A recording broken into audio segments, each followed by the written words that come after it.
ہاں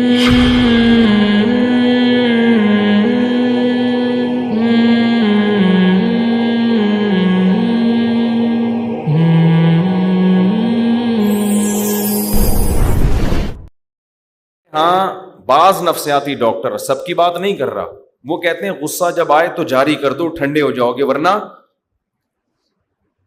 غصہ برداشت کرنے سے صحت کو نقصان ہوتا ہے۔ یہ بالکل غلط ہے، اسلام کی تعلیمات کے بالکل خلاف۔ وہ ڈاکٹر آپ کی وقتی کیفیت کو دیکھ رہا ہے کہ غصہ جاری کرنے سے آدمی ریلیکس ہو جاتا ہے، غصہ آ رہا تو نا برداشت، شریعت کیا کہتی ہے؟ پی لو اس گھونٹ کو، لیکن اس وقت میڈیکلی تھوڑا سا نقصان ہوگا پینے سے، کیونکہ آپ نے اپنے اعصاب پہ بوجھ ڈالا۔ میڈیکلی اس وقت اس غصے کو نکال دو گے، ٹھنڈے ہو جاؤ گے۔ جیسے گھر آئے، دیکھا کھانا نہیں مل رہا تو لاتیں مارنا شروع کی، کرسی اٹھا کے بڑا وہاں پھینکی، گلاس اٹھا کے، جیسے توڑتے ہیں لوگ۔ ایک کیس آیا میرے پاس، ایک آدمی کی بیوی نے کہا یہ گھر میں اس نے توڑ پھوڑ بہت کر دی ہے، غصہ جب بھی آتا ہے چیزیں توڑتا ہے۔ میں نے کہا کیوں توڑتا ہے؟ کہہ رہا بیوی پہ کو کبھی نہیں مارا، میں نے بیوی کو میں نے کبھی نہیں مارا، چیزوں پہ نکالتا ہوں غصہ۔ کہہ رہے تو اپنا نقصان کرو نا، تو چیزیں خرید کے لے آتا ہوں دوبارہ میں۔ تو میں نے اس خاتون سے کہا اتنا اچھے میاں آج کل مارکیٹ سے شارٹ ہے، آج کل کے حساب سے برداشت کرو، اس پہ گزارا کرو۔ جتنا بھی غصہ آ رہا ہے بالٹیوں پہ نکال رہا ہے، گلاسوں پہ نکال رہا ہے، اتنا کنٹرول ہے اس کو۔ اور پھر گلاس بھی جہیز کے نہیں، وہ کہہ رہے میرے اپنے گلاس ہے، جہیز کے توڑوں تو پھر بات ہوگی نا۔ تو میڈیکلی کیا ہوتا ہے؟ جب آپ نے غصہ نکالا، چیزیں توڑ دیں پھوڑ دیں، آپ تھوڑی دیر میں ریلیکس بھی ہوتے ہو، تھوڑی ندامت بھی ہوتی ہے، یار زیادہ ہو گئی، سوری بھی کرو گے، وغیرہ وغیرہ نا۔ یہ وقتی فائدہ ہے غصہ جاری کرنے کا، اس کا نقصان پتہ ہے کیا ہوگا؟ پھر دوبارہ غصہ آئے گا، پھر کچھ توڑو گے، پھر تیسری بار غصہ آئے گا، ایک دن آئے گا بیوی کا منہ توڑ دو گے، آپ بولا بس چیزیں بہت ٹوٹ گئی ہیں، اب تو کیوں جڑی ہوئی ہے اب تک ہے؟ تو کیوں جڑی ہوئی ہے؟ اس گھر میں ہر چیز ٹوٹی ہے تو کیوں جڑی ہوئی ہے؟ تو اس کو نا اپنے آپ کو ریلیکس کرنے کے لیے بار بار غصہ جاری کرنا پڑے گا، عادی ہو جائے گا۔ لیکن جس نے غصے کے کڑوے گھونٹ کو پی لیا، وقتی نقصان بھی ہوگا، ہو سکتا ہے بلڈ پریشر بہت ہائی ہو جائے، ہو سکتا ہے نیند اڑ جائے، ہو سکتا ہے کچھ بھی، یہ وقتی نقصان ہے۔ آہستہ آہستہ غصہ برداشت کرنے کی طاقت بڑھے گی، اور پھر انسان کی عادت ہے جو قوت استعمال نہیں ہوتی وہ قوت کمزور پڑنا شروع ہو جاتی۔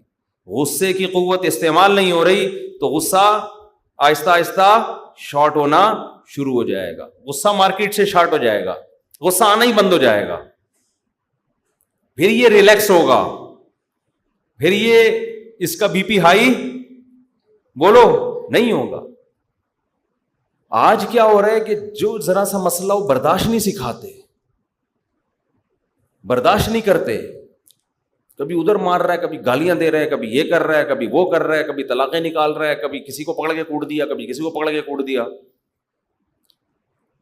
تو یہ انسان کے جنگلی ہونے کی دلیل ہے۔ ہمارے نبی صلی اللہ علیہ وسلم کو جب غصہ آتا، حدیث میں آتا آپ کا چہرہ مبارک غصے سے سرخ ہو جاتا، بس اس سے زیادہ نہیں۔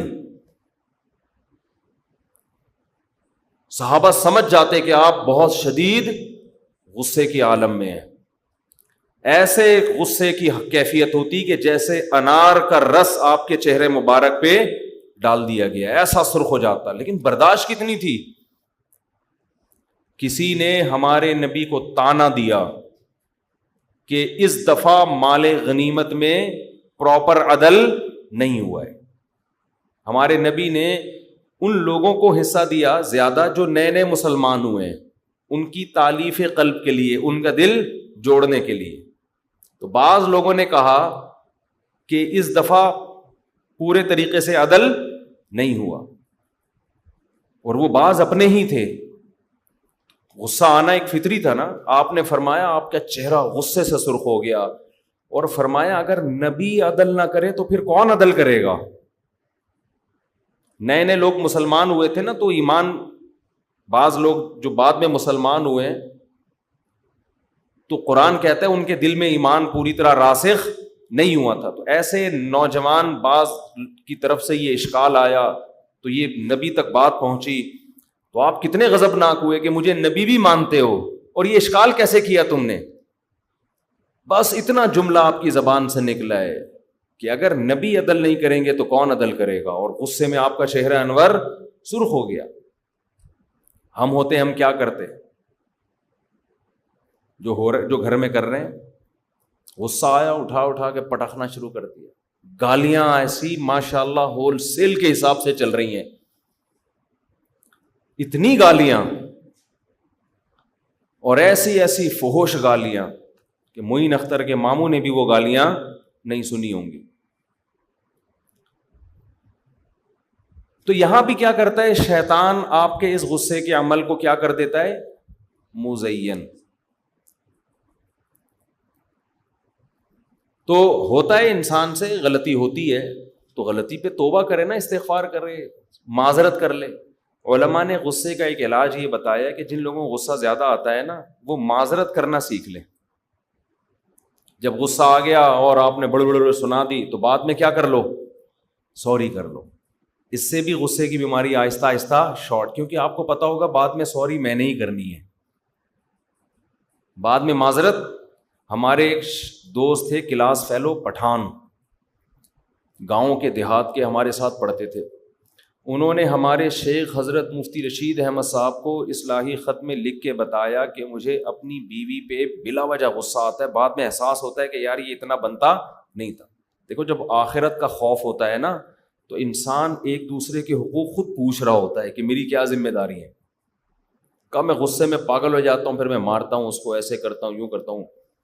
تو حضرت نے ان کو صرف اتنا جواب لکھا کہ جب بھی آپ کو غصہ آئے اور آپ بیوی پہ جاری کریں، آپ نے بعد میں بیوی سے معذرت کرنی ہے، یہ آپ پر لازم ہے۔ اگر آپ نے مجھ سے بیعت کیا ہوا ہے نا، اگر آپ مجھ سے بیعت ہیں تو جو بیعت ہوتا ہے اس پر لازم ہے نا، پیر جو حکم دے اس کی پابندی کرے۔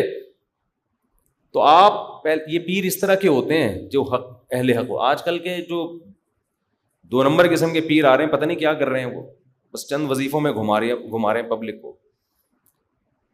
جو اہل حق اس طرح کے ہوتے ہیں، انہوں نے کہا کہ آپ نے جب بھی بیوی پہ غصہ آئے تو بات، اور آپ نے جاری کر دیا اس کے اوپر، ڈانٹ دیا یا کچھ بھی، آپ نے بعد میں کیا کرنا ہے؟ سوری کرنی، معذرت کرنی۔ بیگم ایکسکیوز می، کائنڈلی، ٹھیک ہے، جتنے بھی انگلش کے، پشتو کے، اردو کے ادھار لے کے سارے فٹ کر دیں۔ تو وہ میرے کلاس فیلو تھے، مجھے کہہ رہے تھے کہ یار جب سے میں نے یہ سوچا ہے نا کہ معذرت کرنی ہے، اس وقت سے میں نے غصہ کرنا چھوڑ دیا۔ کہہ رہے ہیں میں بیوی سے معافی مانگوں؟ یہ ہمارا غیرت برداشت نہیں کرتا۔ بہت کہہ رہے ہیں یار یہ تو مجھ سے نہیں ہوگا یہ کام۔ لیکن اس کا فائدہ کیا ہوا کہ وہ غصہ، اس نے کہا یار یہ معذرت کرنے سے بہتر ہے جاری نہ کرو غصہ، تو فائدہ ہو گیا نا ان کو۔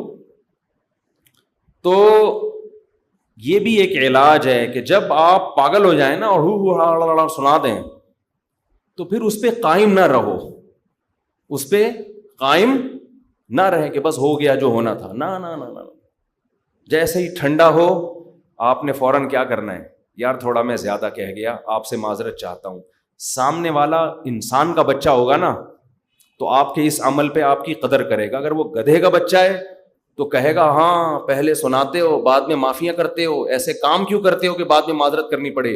اس کا مطلب وہ آپ انسان ہو اور وہ کیا ہے؟ وہ گدھا ہے۔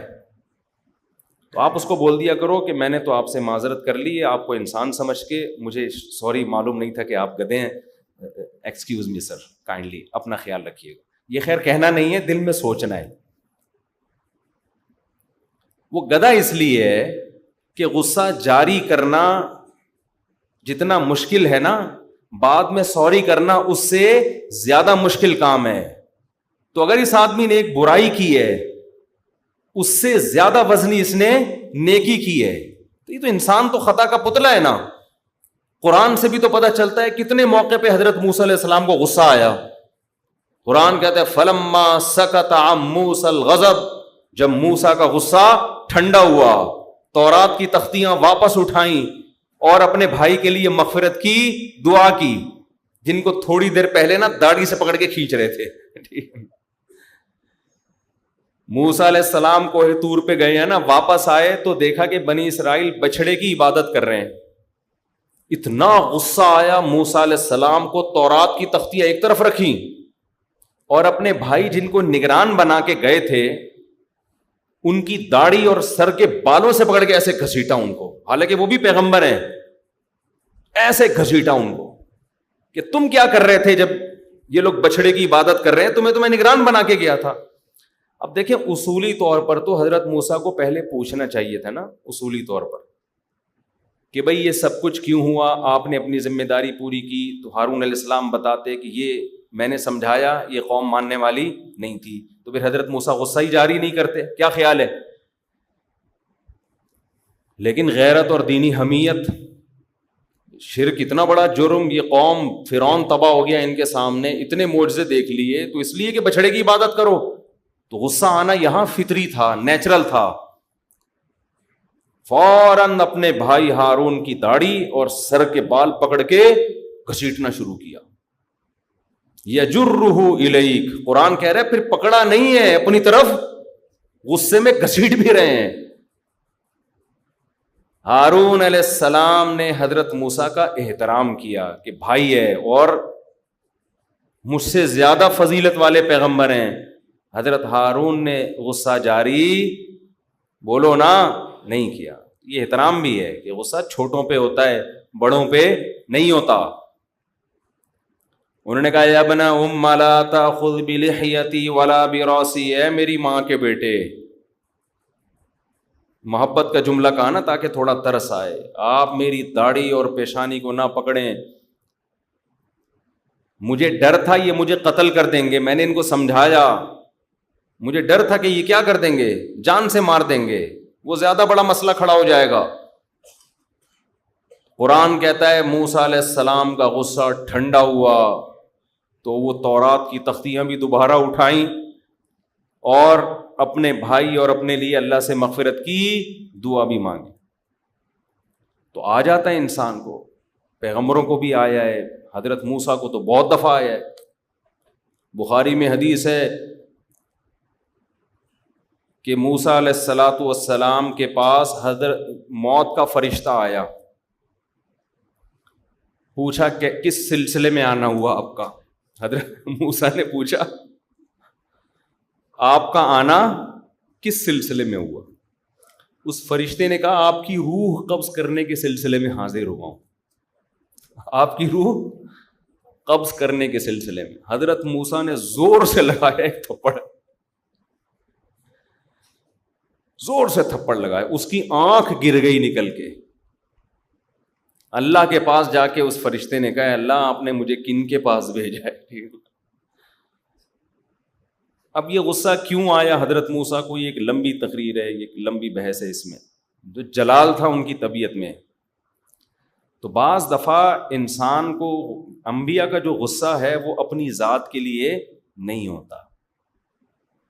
تو خیر میں تو یہاں یہ بتا رہا ہوں کہ غصہ آ سکتا ہے کسی کو بھی آ سکتا ہے، تو اس کی تلافی کیا ہے بھائی؟ بعد میں کیا کر لو، سوری کر لو. اس سوری کا فائدہ ہوگا ایک تو وہ گناہ معاف ہو جائے گا، دوسرا فائدہ یہ ہوگا کہ آئندہ غصہ آنے سے پہلے خود سوچے گا کہ اس کے بعد تو نے خود ہی معذرت کرنی ہے، تو بہتر ہے نا کہ